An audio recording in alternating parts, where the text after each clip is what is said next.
Let's talk a bit about Colombia's video game market.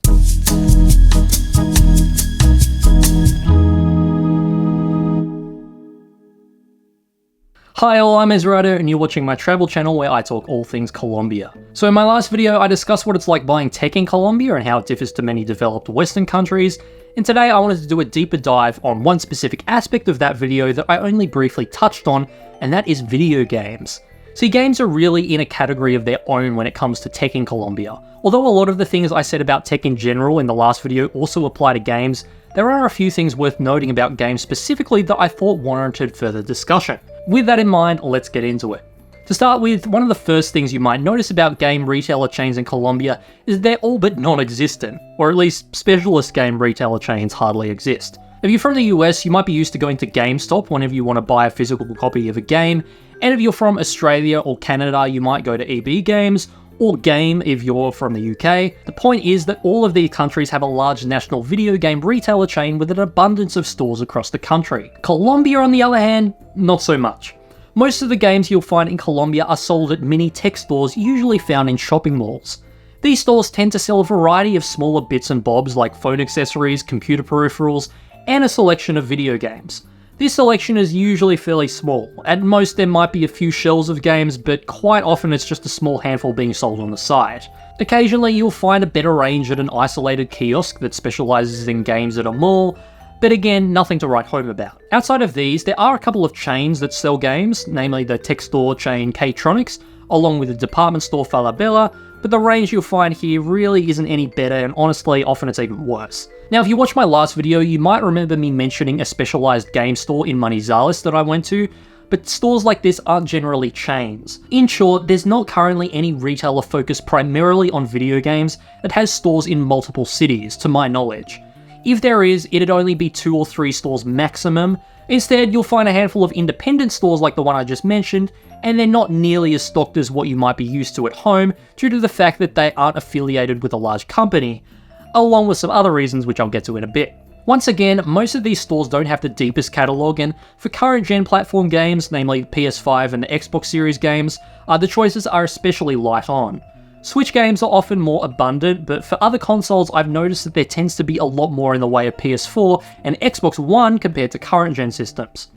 Even for those consoles though, I found that the average store won't have nearly as many games as your GameStops or your EB Games or whatever. For PlayStation and Xbox, it's often only the most popular stuff, and it's a similar case for Switch, although you might find some somewhat deeper cuts there if you shop around a bit. Another thing I should say on game availability, which I also mentioned in the last video, is that it's very rare for any store to get new releases in stock on or even near their official international release date.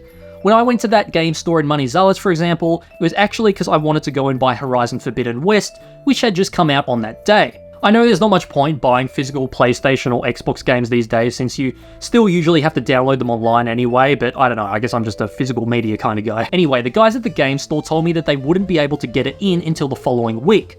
So I came back the following week, but then they told me that what they meant was that they couldn't place an order on it until that week for some reason, so they still didn't have it on shelves a week after its official international release. At that point, they asked me if I'd like to purchase the game digitally from them. Apparently the way this works is that they somehow get access to a PlayStation account that owns the game digitally, and then give you the login details to that account, which you then log into on your own console. Then apparently when you log out and log back into your own PlayStation account, the game is transferred to your account. Now, I didn't go through with this because I remember thinking at the time that it kind of sounded dodgy, and sure enough, it turns out this practice is explicitly against PlayStation's terms and conditions and can get your entire console banned. I'd imagine this is the same for Xbox too. Not to mention, it's kind of pointless when I could just purchase a digital copy myself directly from the PlayStation Store. I mean, I think it can often be cheaper when you're buying accounts, but honestly, I'm happy to pay full price if the alternative means possibly getting my console banned. It wouldn't surprise me though if this account sharing method is the bread and butter for many Colombian game stores. See, importing physical games is actually quite expensive for Colombian retailers, as for whatever reason there's no large retailer that buys them in bulk at wholesale prices. Instead, you have these smaller businesses that just buy a few games at their full retail price and then have to sell them at an even higher price in order to profit. The result is that video games are one of the few things that are actually more expensive in Colombia on average compared to developed Western countries like the US and Australia. With all of these disadvantages of buying games physically, it's no wonder that many Colombians opt for downloading them digitally instead, Which brings me back to the account sharing method I was just talking about. See, in order for these retailers to have a better chance at selling games, they need a way to buy them at a cheaper price so that they can sell them at a cheaper price, so that more people are likely to buy them. This is why the account sharing method is so appealing to retailers. There are websites dedicated to selling these login details, and for reasons I won't go into because I don't want to drag this out, they typically sell these accounts at much lower prices. What this means is that the retailer is able to purchase a dirt cheap account from one of these sites and is then able to mark that price up when reselling without having to go above the RRP. Depending on how cheap the account was, they might even be able to go below the RRP, which is obviously very appealing to consumers. Now, another possibility is that the retailer just buys the game digitally using their own account and just sells that to customers. Obviously, they'd have to pay full price to get the game for themselves first though, and then they have to mark it up further when reselling to make a profit, so I don't know how popular this method is. I suppose they could sell the account to multiple people, although I'm not sure if PlayStation or Xbox have a limit for the amount of devices that can be registered with an account, so that may or may not work. Anyway, I think I've gone deep enough into this. The TLDR of it all is that if you want to buy a game in Colombia, you're best off buying a digital copy directly from the online Nintendo, PlayStation, or Xbox store. Physical copies are usually more expensive, can be hard to come by depending on the game, and are usually later arrive in stores if it's a new release. As for account sharing, it's against the T's and C's and might get your console banned, so probably not worth it. So yeah, direct digital downloads, definitely your best option. Now, another thing you might be used to in your home country when it comes to buying games in store is price matching. Here in Australia, for instance, EB Games have a policy where if you show them a cheaper price from another brick and mortar store in the country, then they'll reduce their price to match it for you.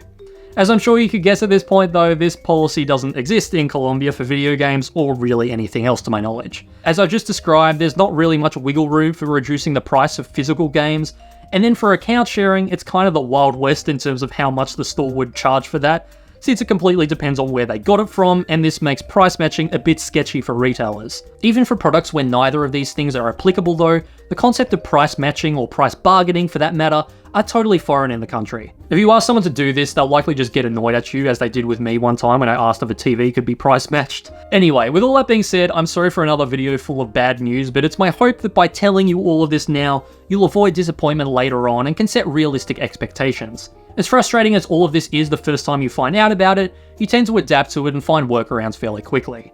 When it comes to games, downloading them digitally certainly isn't the worst alternative, and I'm sure for many of you, this might even be your preferred way to buy them. I mean, yeah, you're not going to be able to make use of the store discounts you might see in your home country, but with the amount you're saving on everything else in Colombia, it more than evens out. I'm going to end this one here though, so thanks for watching all this way. As always, you can leave any questions or video topic suggestions in the comments below, and if you enjoyed this, feel free to like, subscribe, bell, and I'll see you in the next one. Ciao!